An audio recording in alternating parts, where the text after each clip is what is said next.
નમસ્કાર મિત્રો, ગુજરાતી યોજના માર્ગદર્શક ચેનલમાં આપ સૌનું હાર્દિક સ્વાગત છે. જો તમે ધોરણ 12 પાસ છો અથવા હેવી લાયસન્સ ધરાવો છો અને ગુજરાત એસટી નિગમ એટલે કે જીએસઆરટીસીમાં સરકારી નોકરી મેળવવાનું સપનું જોઈ રહ્યા છો, તો તમારા માટે વર્ષ 2026ના સૌથી મોટા અને ધમાકેદાર સમાચાર આવી ગયા છે. ગુજરાત એસટી નિગમ દ્વારા ડ્રાઈવર અને કંડક્ટર બંને પોસ્ટ માટે સત્તાવાર સીધી ભરતી જાહેરાત 9,000 કરતાં પણ વધુ પોસ્ટ માટે કરવામાં આવેલી છે. આજના એક જ સ્પેશિયલ વિડીયોમાં આપણે કંડક્ટર ડ્રાઈવર બંને માટે ફોર્મ ભરવાની તારીખો, શૈક્ષણિક લાયકાત, વયમર્યાદા, ડ્રાઇવિંગ ટેસ્ટ, કંડક્ટર બેઝ અને બંને પરીક્ષાનો ઓફિશિયલ સિલેબસની ઇન ડેપ્થ માહિતી મેળવીશું. આ વિડીયો જોયા પછી તમારે બીજા કોઈ વિડીયો જોવાની જરૂર નહીં પડે, તો વિડીયોને હમણાં જ લાઈક કરી ઓનલાઈન ફોર્મની તારીખો અને નવું પગાર ધોરણ. ડ્રાઈવર અને કંડક્ટર બંને ફોર્મ ઓજસની ઓફિશિયલ વેબસાઇટ પર 6 જૂન 2026થી શરૂ થઈ ગયા છે અને ફોર્મ ભરવાની છેલ્લી તારીખ 5 જુલાઈ 2026 રાત્રે 23:59 વાગ્યા સુધીની છે. ઓનલાઈન પ્રોસેસ ફી ભરવા માટે છેલ્લી તારીખ 7 જુલાઈ 2026 રાખવામાં આવી છે. છેલ્લી ઘડીએ વેબસાઇટ ચોંટી જાય છે એટલે ફોર્મ વહેલી તકે ભરી લેવું. હવે વાત કરીએ પગારની, તો ઉમેદવારની પ્રથમ 5 વર્ષ માટે માસિક ₹26,000 ફિક્સ પગાર આપવામાં આવશે. 5 વર્ષના ફિક્સ પગારની નોકરી સંતોષકારક રીતે પૂરી કરશો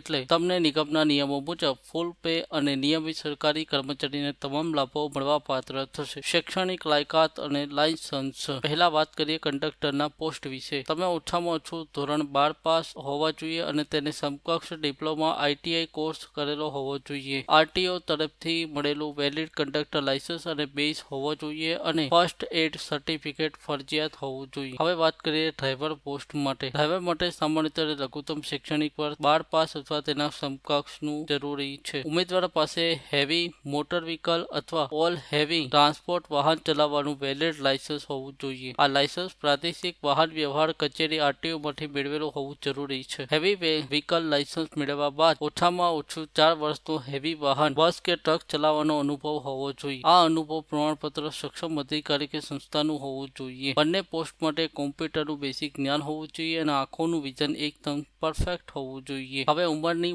મર્યાદા સમજી લઈએ. ઓનલાઈન ફોર્મ ભરતી વખતે છેલ્લી તારીખ એટલે કે 5/7/2026ના રોજ ઉમેદવારની ઉંમર ગણવામાં આવશે. કંડક્ટર માટે લઘુત્તમ 18 વર્ષ અને સામાન્ય વર્ગના પુરુષો માટે વધુમાં વધુ 35 વર્ષ. ડ્રાઈવર માટે પણ લઘુત્તમ ઉંમર સામાન્ય રીતે 25 વર્ષ અને વધુમાં વધુ 38 વર્ષ. નિયમો અનુસાર છૂટછાટ પાત્ર આપવામાં આવેલા છે. અનામત વર્ગની મળતી છૂટછાટ.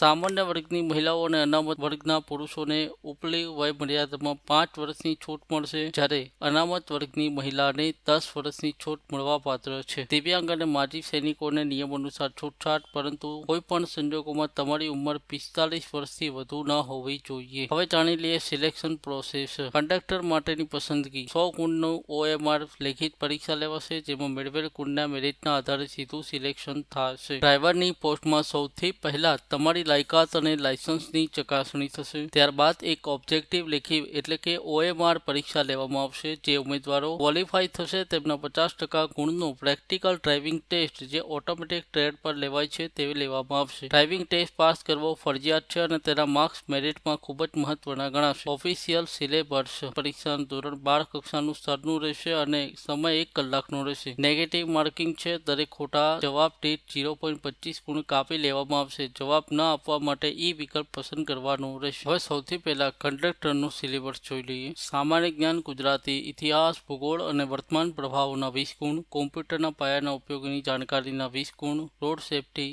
રોડ સુરક્ષાની સમજના 10 ગુણ, ગુજરાતી વ્યાકરણ 10 ગુણ, અંગ્રેજી વ્યાકરણ 10 ગુણ, અંકગણિત અને રેસિંગના 10 ગુણ, એસટી નિગમને લગતી માહિતી, ટિકિટ, લગેજ ભાડાના ગાણિતિક પ્રશ્નો 10 ગુણ, મોટર વ્હીકલ એક્ટની પ્રાથમિક જાણકારી અને ફર્સ્ટ એડ ના પ્રશ્નો, ડ્રાઈવર કંડક્ટરની ફરજોના 10 ગુણ. ડ્રાઈવર માટે જોઈ લઈએ તો સામાન્ય જ્ઞાન ધોરણ 12 કક્ષાના 30 ગુણ, રોડ સેફટી અને ઓટો મેકેનિક ના 20 ગુણ, ગુજરાતી ભાષા અને વ્યાકરણના 20 ગુણ, અંગ્રેજી ભાષા વ્યાકરણના 10 ગુણ, અંકગણિત ધોરણ 10 કક્ષાના 20 ગુણનું રહેશે. પરીક્ષા ફી અને ફોર્મ ભરતી વખતે ધ્યાનમાં રાખવાની સાવચેતી. હવે ઓનલાઈન ફોર્મ ભરતી વખતે ફી કેટલી ચૂકવવાની તે જોઈ લો. બિન અનામત વર્ગના પુરુષો માટે પ્રોસેસ ફી ₹300 પ્લસ GST. તમામ અનામત વર્ગ માટે SC, BC, EWS, દિવ્યાંગ, માજી સૈનિકો માટે પ્રોસેસ ફી ₹200 અને પ્લસ GST રાખવામાં આવી છે. ફોર્મ ભરતી વખતે આ 3 ભૂલ ક્યારેય ના કરતા, નહીંતર ફોર્મ રિજેક્ટ થઈ જાય છે. તમારો ફોટો અને સહી એકદમ ક્લિયર અને મહત્તમ 10 KBની સાઇઝમાં JPG ફોર્મેટમાં જ અપલોડ કરવાનું રહેશે. SC, BC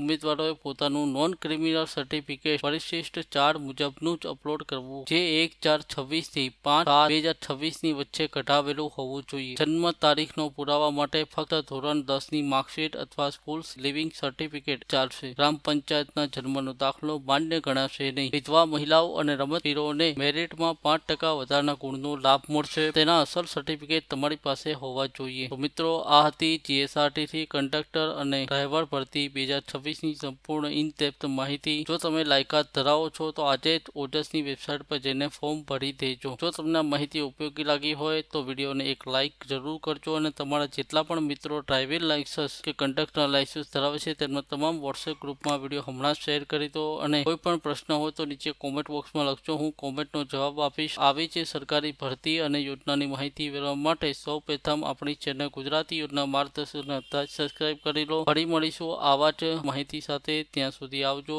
જય હિન્દ.